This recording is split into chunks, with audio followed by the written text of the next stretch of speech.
지금 당신은 어떤 하루를 보내고 있나요? 열심히 살았는데 문득 마음이 비어버린 것 같은 날인가요?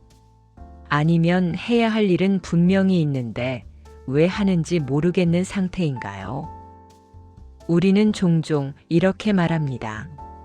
사는 게 왜 이렇게 무의미하지? 내가 지금까지 뭘 위해 달려온 걸까? 니체는 이런 순간을 약함으로만 보지 않았습니다. 오히려 그는 말합니다. 인간은 의미를 잃을 때 비로소 새로운 의미를 만들 준비가 된다고. 오늘 이 시간은 답을 주기보다 당신이 다시 숨을 고를 수 있도록 돕는 이야기입니다. 조용히 생각하며 들어보세요. 성실했기에 공허해지는 순간. 열심히 사는 사람일수록 공허함을 크게 느낍니다. 왜냐하면 정말로 자기 몫을 다 해냈기 때문이죠. 매일 정해진 시간에 일어나고 맡은 일을 책임지고 주어진 역할을 성실히 수행하며 살아온 사람들. 그들에게 삶은 대충이라는 선택지가 없었습니다.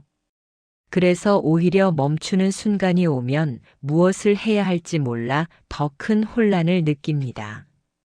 몸은 쉬고 싶은데 마음은 쉬는 법을 잊어버린 상태. 이때 많은 사람들이 스스로를 책망합니다. 내가 나약해졌나? 왜 예전만큼 의욕이 없을까? 하지만 니체는 이런 상태를 타락이나 퇴보로 보지 않았습니다. 왜 살아야 하는지를 아는 사람은 거의 모든 것을 어떻게든 견딜 수 있다. 지금 당신이 겪는 문제는 어떻게 살아야 하는지를 모르는 게 아니라 왜라는 질문이 잠시 흐릿해졌다는 것뿐입니다. 그리고 그 질문은 너무 오래 참고 견딘 사람에게만 찾아옵니다. 이 공허함은 실패의 증거가 아니라 충분히 잘 살아왔다는 증거일지도 모릅니다. 할 일을 다 끝낸 뒤 찾아오는 허무. 자녀를 키워낸 부모에게도 이 공허함은 예고 없이 찾아옵니다. 아침마다 아이를 깨우고 학교에 보내고 학원 시간에 맞춰 하루를 쪼개던 시절.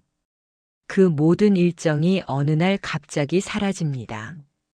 집은 여전히 같은 공간인데 시간의 밀도가 달라집니다. 그때 마음속에 떠오르는 질문. 이제 나는 누구를 위해 움직여야 하나? 많은 부모들이 이 공허함을 말하지 않습니다. 말로 하기에는 부끄럽거나 이미 할 일을 다 했으니 감사해야 한다고 스스로를 다그치기 때문이죠. 니체는 말합니다. 인간은 목적이 사라질 때 자신을 의심하기 시작한다. 하지만 목적이 사라졌다는 건 쓸모가 끝났다는 뜻이 아닙니다. 그동안 누군가의 부모라는 이름으로 살았다면 이제는 처음으로 나 자신이라는 존재가 다시 등장하는 시간입니다. 공허함은 비어있음이 아니라 그동안 밀려났던 나 자신이 이제 자리를 달라고 신호를 보내는 순간일지도 모릅니다. 의미는 발견하는 것이 아니라 만드는 것. 많은 사람들이 묻습니다. 삶의 의미는 어디에 있나요?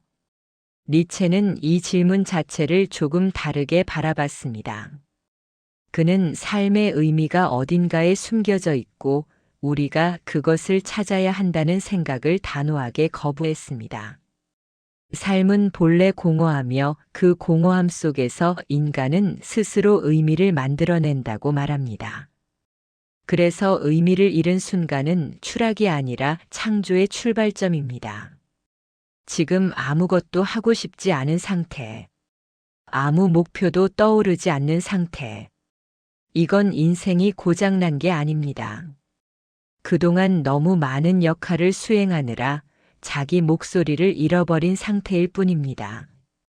빈 종이가 앞에 놓인 것처럼 지금은 무엇이든 다시 써내려갈 수 있는 시점입니다. 다시 위대해지라는 말이 아니다. 니체를 떠올리면 강한 의지와 극복의 언어가 먼저 떠오릅니다. 그래서 그의 이야기가 지금 지친 사람에게는 오히려 부담으로 느껴질 수도 있습니다. 하지만 니체가 말한 강함은 무리해서 버티는 힘이 아니었습니다. 자신의 상태를 있는 그대로 바라볼 수 있는 용기. 그것이 그가 말한 인간의 힘이었습니다. 니체는 말합니다. 자신을 경멸하는 자조차도 경멸하는 자신을 존중한다. 지금의 당신이 스스로를 실망스럽게 느끼고 있다면 그건 아직 기대를 버리지 않았다는 뜻입니다. 아무 기대도 없다면 실망도 없습니다. 그러니 이 감정은 아직 삶과 연결되어 있다는 증거입니다. 고통은 제거 대상이 아니다. 우리는 고통을 빨리 없애야 할 문제로 생각합니다. 하지만 니체는 고통을 인간을 단단하게 만드는 필연적인 과정으로 보았습니다. 지금의 공허함 역시 마찬가지입니다.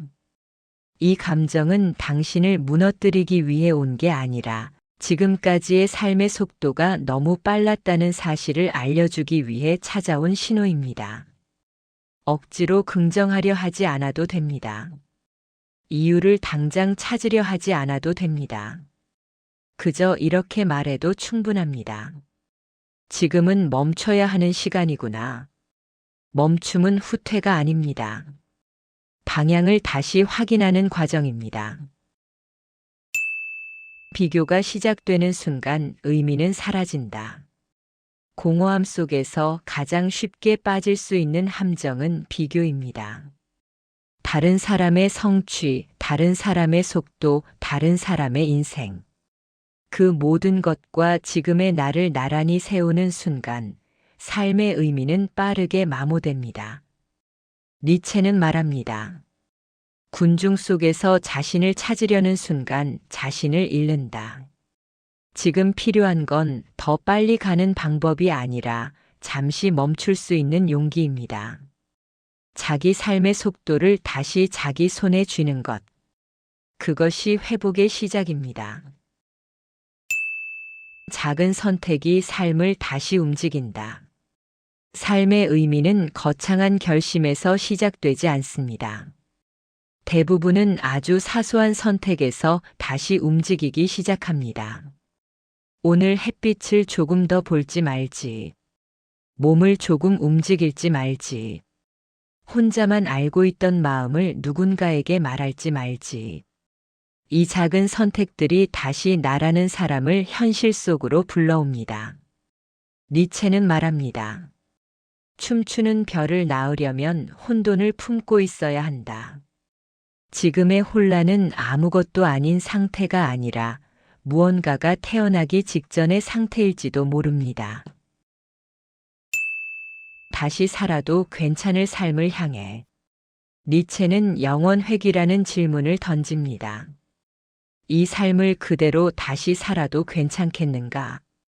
이 질문은 우리에게 완벽함을 요구하지 않습니다. 다만 이렇게 묻습니다. 조금 덜 후회하는 하루를 살고 있는가? 지금 당장 그렇다고 답하지 않아도 됩니다. 오늘 하루 자기 자신을 조금 덜 미워했다면 그걸로 충분합니다. 공허함은 끝이 아니다. 사는 게 무의미하다고 느껴질 때 당신은 무너진 게 아닙니다. 전환점에 서 있는 것뿐입니다. 니체는 말합니다. 인간은 넘어지기 위해서가 아니라 넘어선 뒤에 자신을 만나기 위해 고통받는다. 오늘 이 시간이 당신에게 작은 숨이 되었기를 바랍니다. 아직 끝난 게 아닙니다. 지금은 다시 시작하기 전에 고요한 순간일 뿐입니다. 천천히 당신의 속도로 가도 괜찮습니다.